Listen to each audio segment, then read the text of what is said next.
Stephen Miller left the White House press corps with their mouths open yesterday. What did he do? Stay tuned. Hi, I'm Dr. Ken Henry, and this is Conservative Commentary, where we spread the MAGA message. Before we dive in, I'd like to ask you for a favor. Please like, comment, share, and subscribe. This really helps us out. And go to the address in the bottom right corner, youtube.com/@themagamessage, and check out our other videos. Stephen Miller has long been a strong advocate for President Trump. Now in his position as Deputy White House Chief of Staff for Policy, Miller has an even more visible platform, and he's using it. We've heard all the carping by Democrats and the loony left-wing media about Elon Musk and his Doge staff being unelected.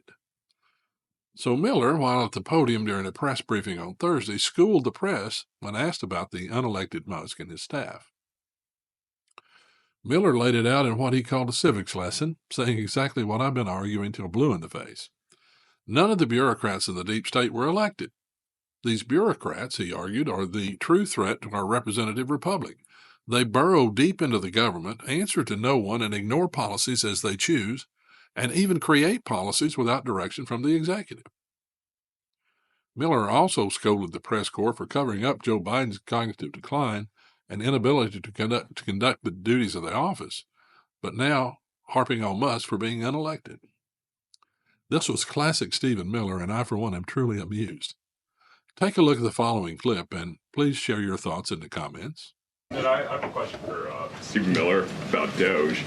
So you spoke about Doge. You said roughly $50 billion is set to be cut in a year of waste, fraud, and abuse by unelected bureaucrats. We're hearing this ironic narrative from the president's critics and the left-wing media that Elon Musk is an unelected bureaucrat and he's doing all this terrible stuff. Isn't one of Doge's objectives to get rid of the federal bureaucracy, the deep state? And also, who was running the White House when Joe Biden was in office? Because I don't know a single person who believes it was Joe Biden. You're tempting me to say some very harsh things about some of our media friends.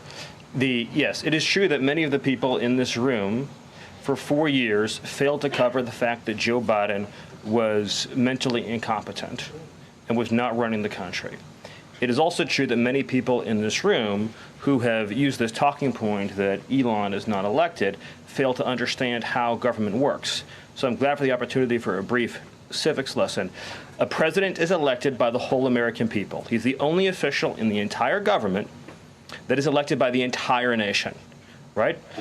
Judges are appointed, members of Congress are elected at the district or state level, just one man. And the Constitution, Article 2, has a clause known as the vesting clause, and it says the executive power shall be vested in a president, singular. The whole will of democracy is imbued into the elected president. That president then appoints staff to then impose that democratic will onto the government.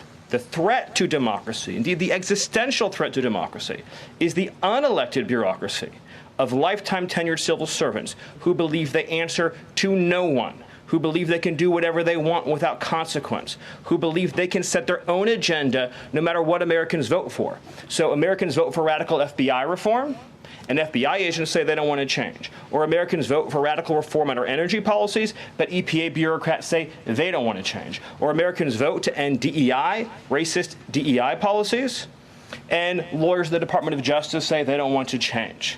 What President Trump is doing is he is removing federal bureaucrats who are defying democracy by failing to implement his lawful orders, which are the will of the whole American people. Thank you. Thanks, Steve.